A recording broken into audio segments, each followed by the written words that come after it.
Hi Wolves, today I'm going to be showing you how to make a trap song. The finished song sounds like this.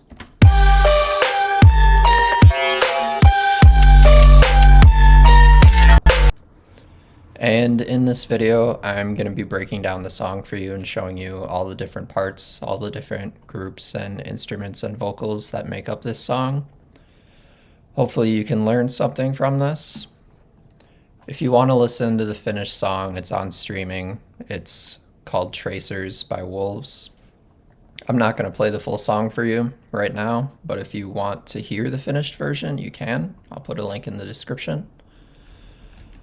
This is what the intro sounds like. We'll just start with the intro and the effects.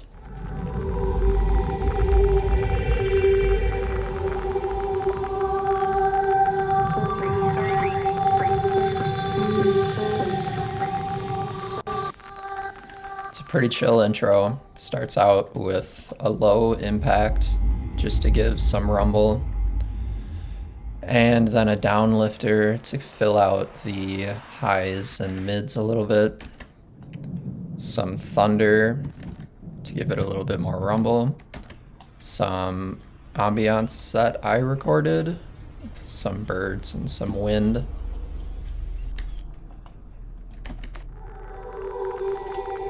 And this choir that I use throughout the song. This choir has the Wolves Flutter LFO, so I'm controlling the rate and the depth of this LFO that's cutting out the highs. This part of it in the intro is really slow. It's at a rate of 2, and then later in the song it's faster. At this point, there's 2 LFOs going on. There's one that's at 7.5 hertz. And then there's another one at 2 bars. And that's what gives it the extra fluttery feel when you use 2 LFOs at different rates, one really fast and one really slow. But in the intro, it's really just slow. And then I can use this depth knob to make it go faster, to use both at once, both of the LFOs. When the verse actually starts, it's like this.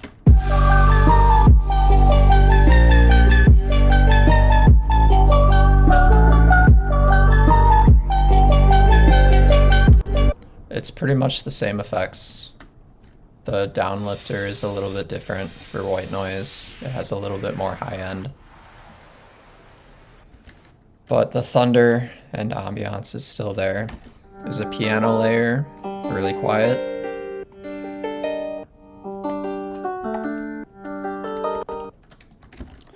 And there's this main lead. If you want to learn how to make this lead, I have a video on it. It's called the Classic Trap Pluck. So I'm not going to really get into it right now about how to make it. I have another video, it's a YouTube short about how to actually make this from scratch. But it's a lot shorter notes. It's playing the same melody as the piano. And the piano is just kind of giving it a little bit more release and a little bit more tone, a little bit more harmonics to fill it out a little bit. There's these vocals. Oh yeah, in the beginning in the verse, there's vinyl distortion. That turns off when it actually starts. There's these vocal flutters that play throughout the drop. And then it's routed through the Wolves echo follower, which turns up the amount of echo when the vocal flutter is more quiet. And that's what makes it sound clean, and then you still hear the echo afterwards, but it doesn't interfere with the actual vocal because it would just get really muddy if it didn't duck itself, and you wouldn't hear these flutters right here. So, but when it's quiet, the echo turns back up, so you can actually hear it echo out.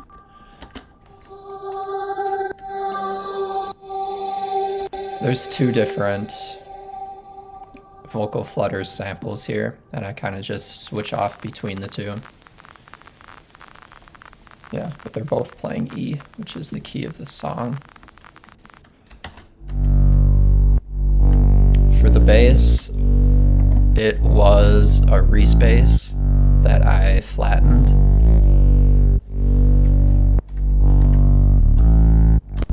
And that's playing the low notes of this piano. So the three main parts of this verse are the piano, the pluck, and the bass, and they're all playing the same melody, but they're playing different parts of the melody. Halfway through the verse, we add another lead.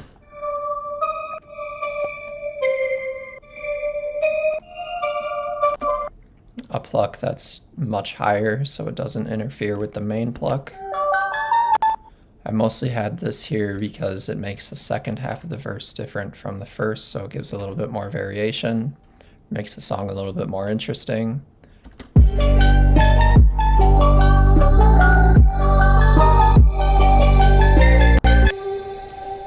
And this pluck is playing a polymeter, which means it's taking twice as long to play the melody. That's what kind of polymeter this is, at least.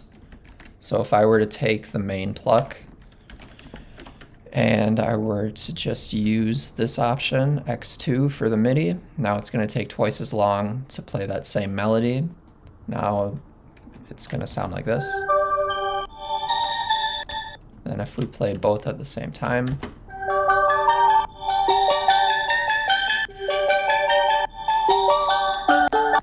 that's a really underrated trick. I don't hear a lot of people talk about polymeters. I know a lot of people know about it. It's not a secret, but it's really, really useful for figuring out how to make your melodies just sound more interesting. And it's usually going to be in key. It's usually not going to create too much dissonance. So that's great. After the verse, we get into the build a little bit. When the things you can see start to shift, move, melt, breathe. This is an example of an uncreated visual effect. Other examples are visual acuity enhancement, texture repetition, color shifting,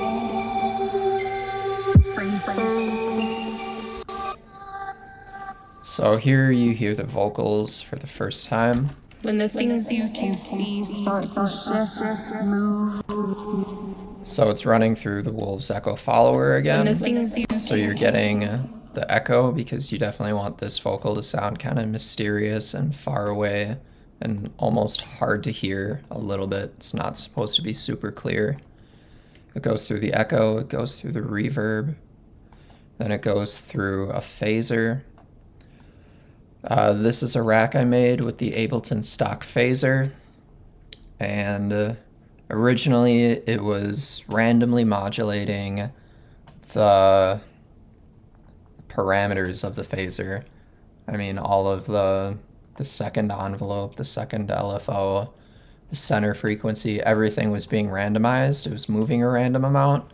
And then I played around with that a little bit until I found something I liked, and then stopped the randomization but kept the movement. So when the things you can see start to shift, it is still changing the center frequency when the of the things you can phaser. see start to shift, move, melt. But that's pretty much it. And then I put that phaser on the verse also. So the verse has that same phaser with the same modulation. So the verse is supposed to kind of match the sound of the phaser in the vocals.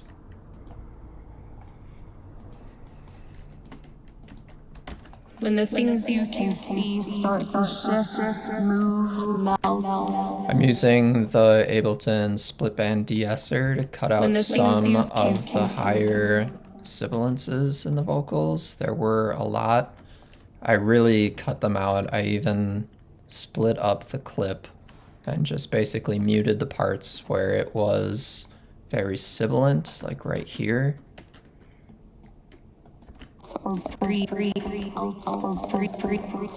That click sound I got rid of by just splitting the clip here, fading out, and then using the de-esser. When the things you can see start, when the things melt or breathe. And I do that throughout the song at the different parts where there are a lot of sibilances. That's it for this part of the vocal. During the verse, what's happening here is we have this choir still just going through the one LFO. We have the second pluck. But the main pluck gets cut out. And then the bass slides down an octave. It goes for a long time.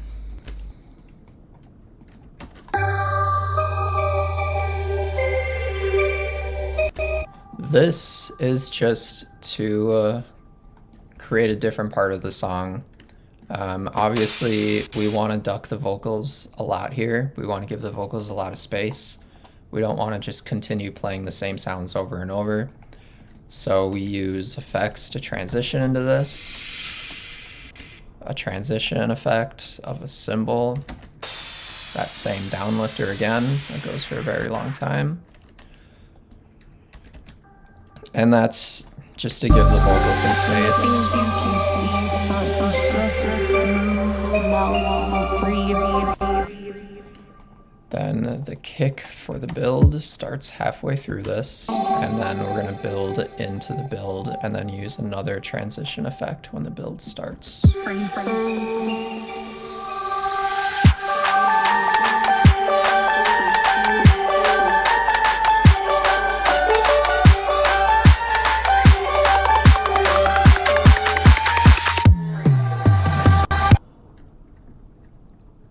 When the build starts, there's two layers to the vocals. One layer where I just had the vocal say tracers with a lot of echo, and then I recorded that. Put that here, duplicated it, stretched the length out by 2, so now it's the same thing, just slower. But it still has the echo. And then there's the original layer with the phaser and the echo. That one is already stretched. It's doubled in length. And you don't really hear that in the build, but it is there. For the drums.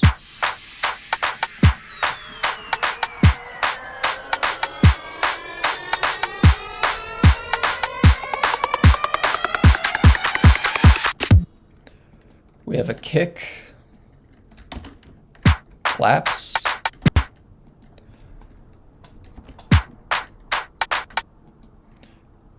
There's 2 layers for the claps. There's the main clap. And then there's a second clap. Second clap is more of an organic clap. There's an electronic clap and an organic clap. The organic clap is just higher. One of them is pitched up 3 semitones and then the other is at 0.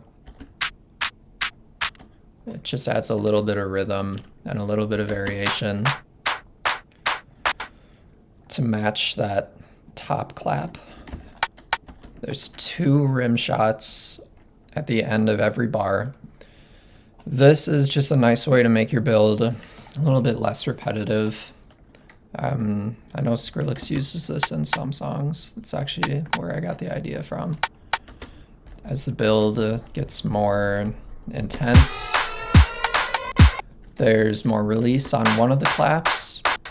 There's more high end being introduced by an EQ automation.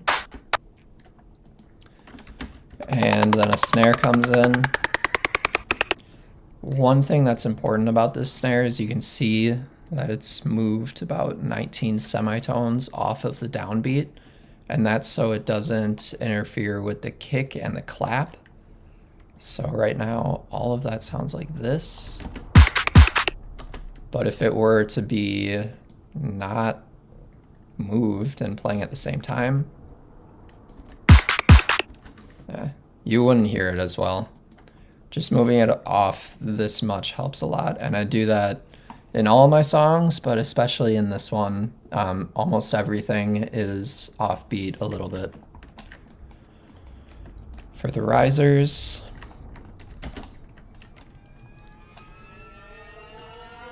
we have this riser that I actually made from the vocal using a flanger. And the way that works, let me see if I can recreate it here.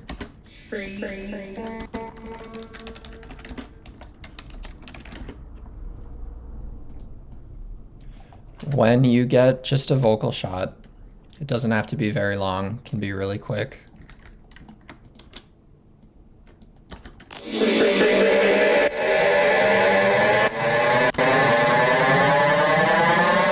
And then you run it through some delay, reverb, and then a flanger. You can make anything into a riser. So what happens is, even though this is one just vocal shot, it's not repeating, we're running it through delay, which makes it repeat. Then it runs through the flanger, which has feedback. As we turn up the feedback, it's gonna make a riser. Then there's some other things going on here, like a compressor. And then a shifter to turn up the pitch so that it gets pitched up as it plays. And so I ran a vocal through this, and then I recorded that, and that's how I made the riser.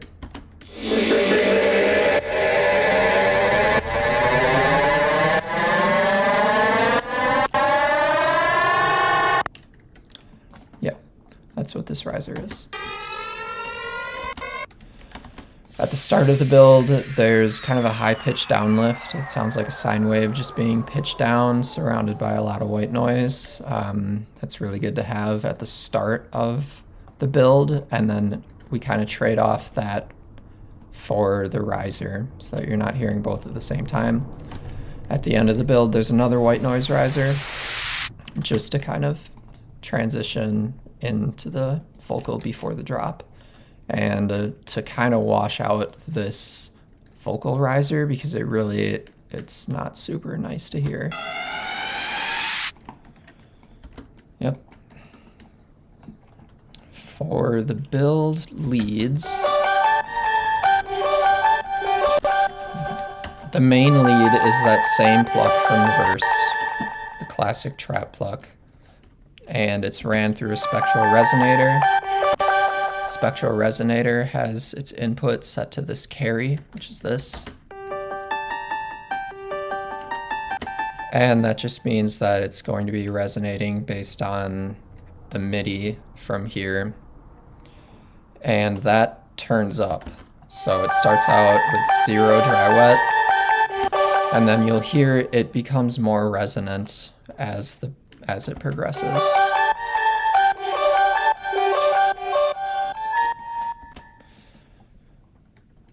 Yeah, that's it for the build. So let's hear the actual drop.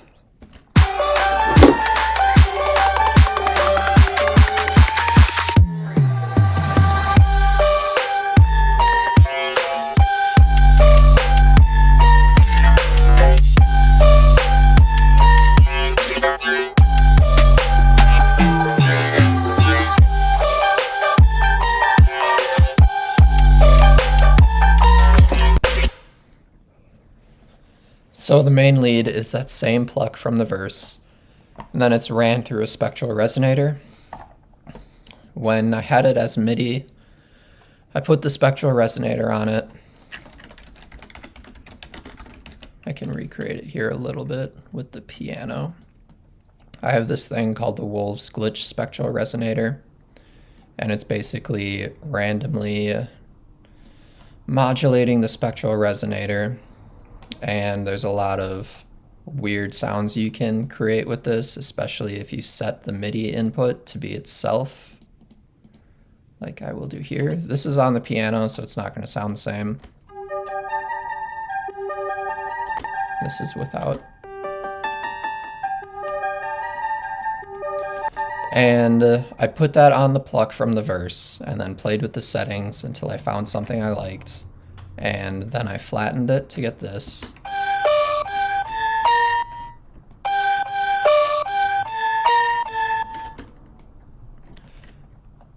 A fourth of the way through, it started to get too repetitive. This is a pretty long drop. I mean, it goes for almost a minute. So a fourth of the way through, it goes through a delay, and then I just flattened the delay. And that gives a nice variation. It stops it from feeling so repetitive. I wanted to mess around with the spectral resonator to get some variations, but I didn't really find anything that I liked. So I used this delay instead for the variation. At the very beginning of the drop, it gets panned left to right. And then back to the center after the first bar completes. It's layered with this clicking sound. This is just the lead ran through Redux and then flattened just to kind of give a little bit more impact whenever it plays. And all of this is offset 25 milliseconds, so even though it's playing on the downbeat, after it goes through all of the effects, it gets 25 milliseconds of latency so that it doesn't interfere with the kick as much. There's another layer. It's just a strike from the lead, just a one shot, and then a lot of reverb, and then reversed. And then there's a second one an octave up, just for a little bit more reverse. There's some glitches in here. I made these glitches by a drum rack and then a spectral resonator. I'll show you how to make that real quick. You insert a MIDI track. You insert your drum rack. I believe I used something like this.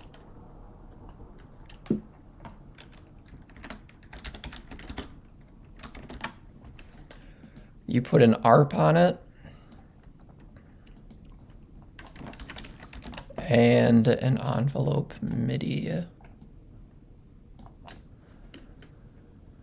So that every time, like every eighth note, it's going to play whatever you have in this drum rack. And then what I did was put a spectral resonator on that. And then the important thing is that you set the carrier MIDI for the spectral resonator to be your carrier that's playing the lead, like I'm doing here. This carries this piano. So now when I play this, it's actually going to sound like it's playing the melody.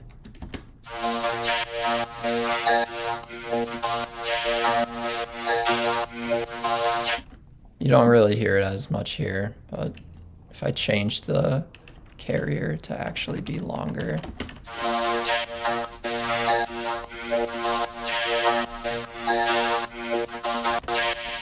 And then I flattened that, and I had it duck the actual lead so it only plays on the offbeats. One of the samples in the drum rack was the vocal sample from the verse.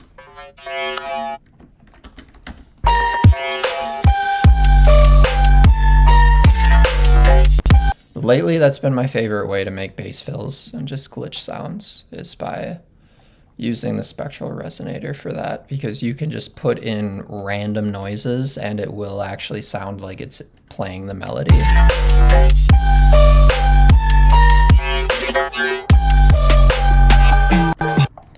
And I recorded like 2 minutes of those and then just used my favorite ones. You can drop the carrier down an octave to make variations of it. For the drums, they sound like this.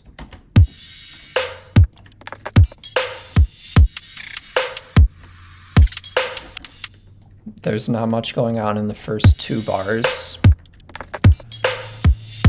because it's creating a little bit of tension before the bass hits.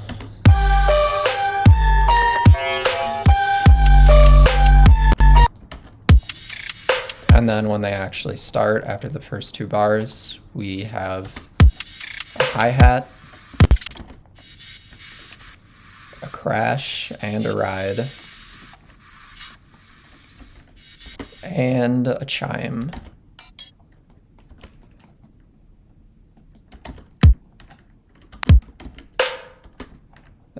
Yeah, there's not much else to it than that. There's a tom fill that I tuned to be playing the same notes as the lead. Some sound effects. A really short drum loop.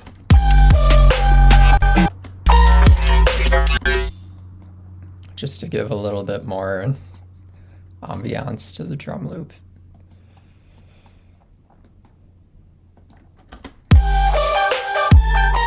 There's really not much processing on the drums at all. I have kind of stopped using the drum bus because it's just too powerful. I do use a glue compressor because the kick and snare are just significantly louder than pretty much everything else in the song at this point. It goes through ozone just to do a little bit of EQing, a little bit of saturation, saturating the width more than the center frequencies, making it a little bit wider in the top end, and then cutting out a little bit more high ends. Yeah, that's it for the drums. For the bass,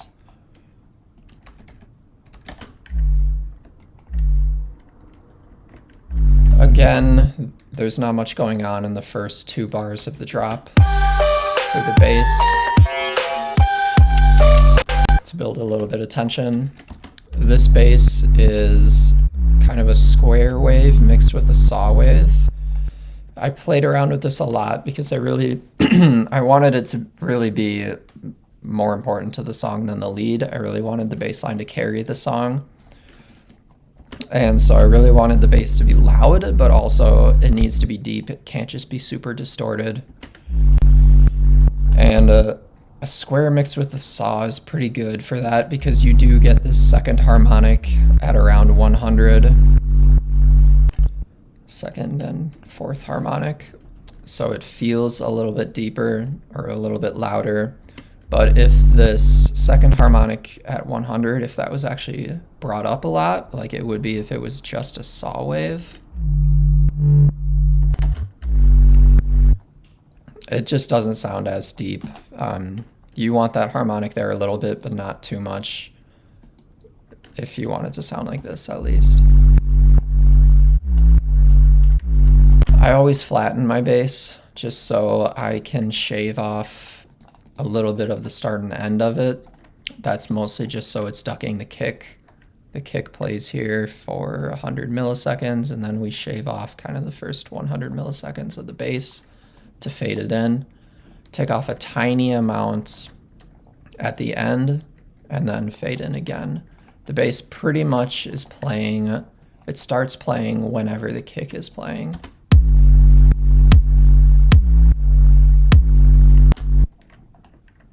Yeah, that's pretty much it for that. At the start of the drop, there's that same vocal shot, just more of the low end is cut out. Halfway through, there's another vocal. When the things you can see start to... For this, I ran it through Shaperbox and used the time module to get it to scratch here at the end. Start to... But there's a little bit of an empty space at the end, so I used a vocal chant. That's a really good trick when you have a vocal that's just, it's not quite long enough and you don't want to stretch it, or there's something at the end that you have to cut off and it leaves this really weird like quarter note blank space. I sometimes will just put a vocal chant there. That's it for that. The second half is just basically the same thing with a different vocal. And symmetrical texture repetition. Yeah. The second half of the drop is an octave lower.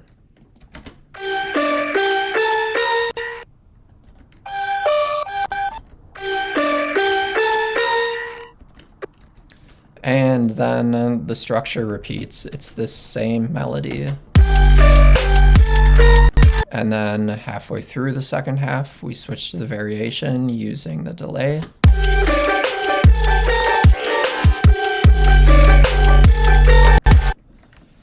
There's still these same layers, the click layer, the two tonal layers, the glitch layer. That part is all the same structure for the bass, vocals, and drums for the second half.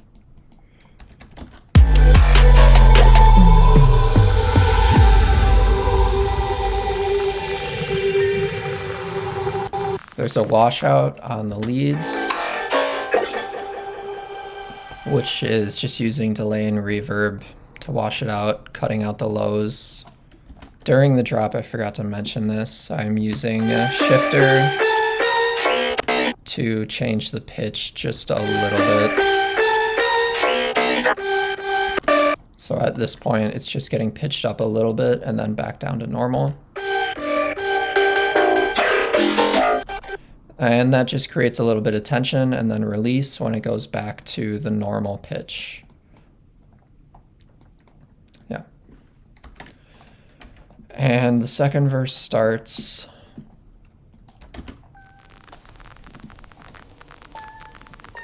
Main pluck only plays a little bit. We introduce the vinyl distortion, that's the crackling you're hearing.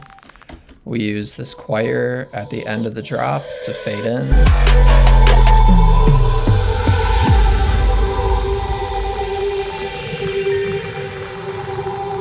And then you'll hear this choir, the flutter depth that I was talking about at the beginning gets turned up, so it starts to be faster.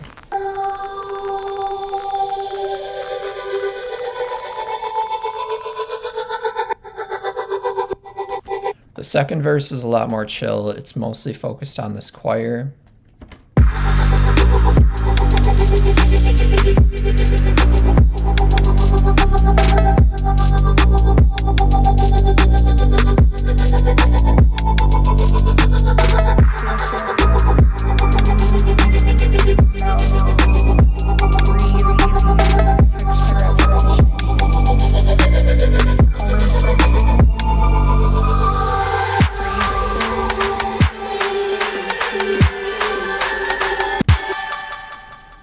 For the second build, it's pretty similar.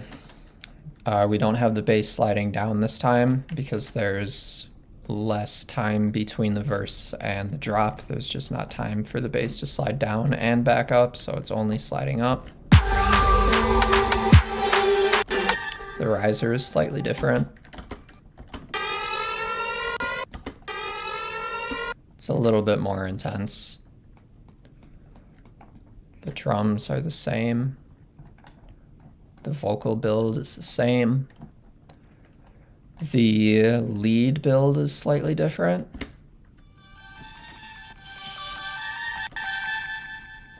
It just fades in a little bit earlier. The second drop is different because it starts an octave low and then goes an octave up instead of starting up and going down like the first drop. But the structure of the drop is still the same. It still starts out with the first variation and then goes into the delay and then repeats just an octave higher. The glitches are all different. There's like 2 minutes of different glitches in here. I'll just let that play through.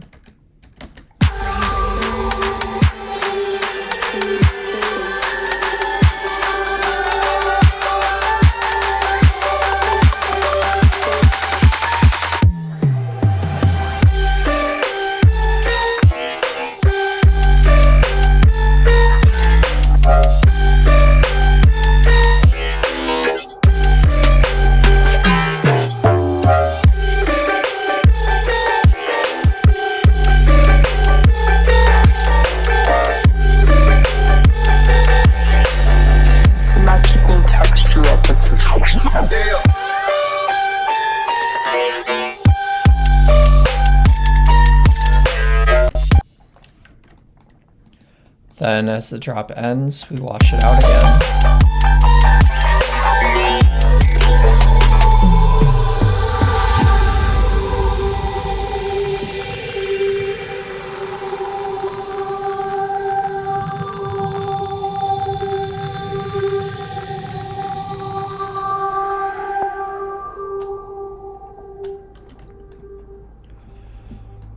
I'll talk a little bit about the post-processing just to wrap up here.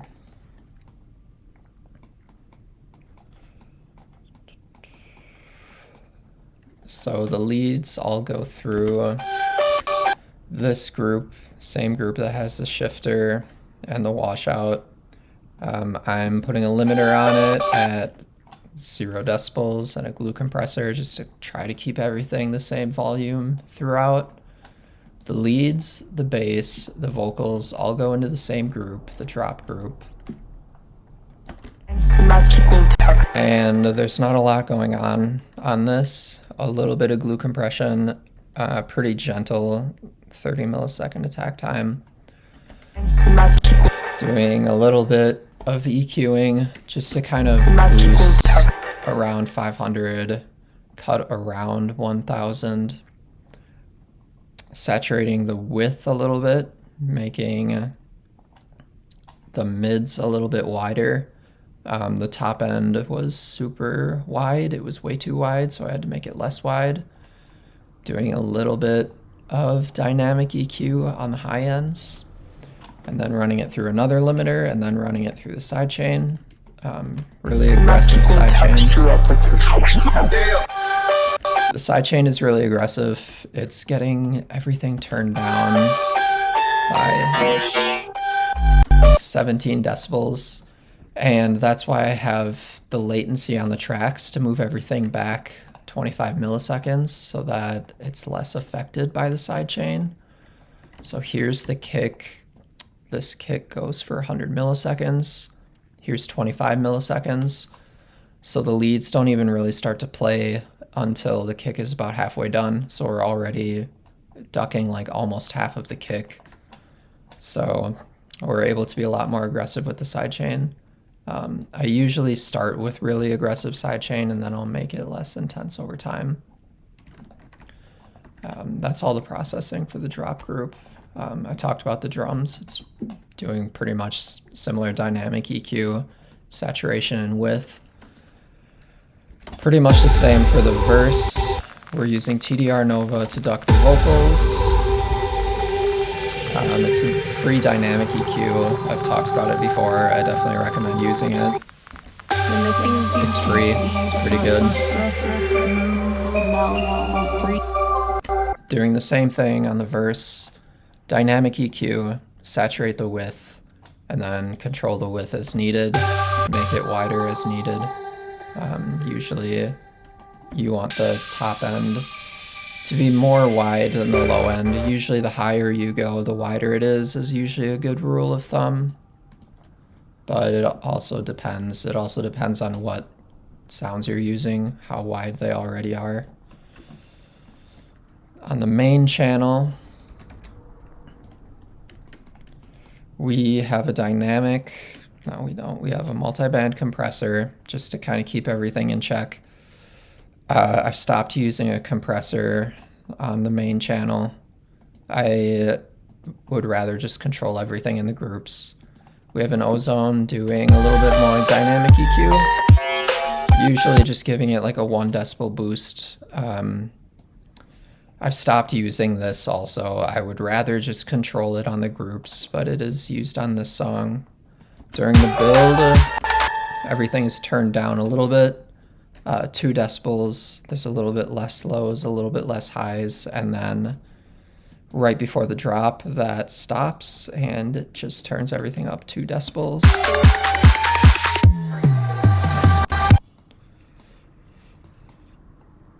There's one EQ on the main channel just to mute everything at the end.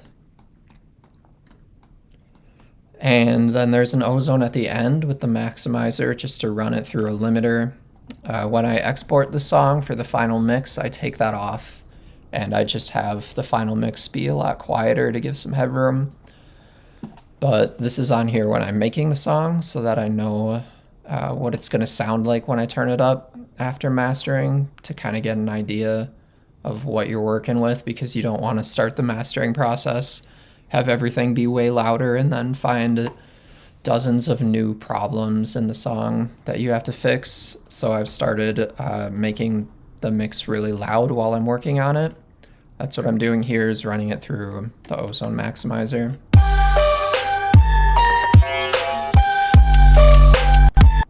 If we were to do it without the maximizer, it'd be a lot quieter.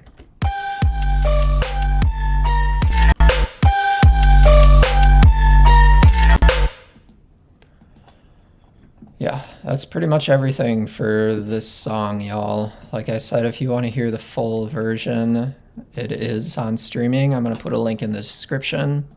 Let me know in the comments if there's anything I missed. Let me know if there's any other videos you want me to make, if there's any other songs you want me to break down, or like any production techniques that I used. Just let me know in the comments. For now, I'm just going to play the second drop of the song, and then I'm going to let the video end. Peace out, y'all.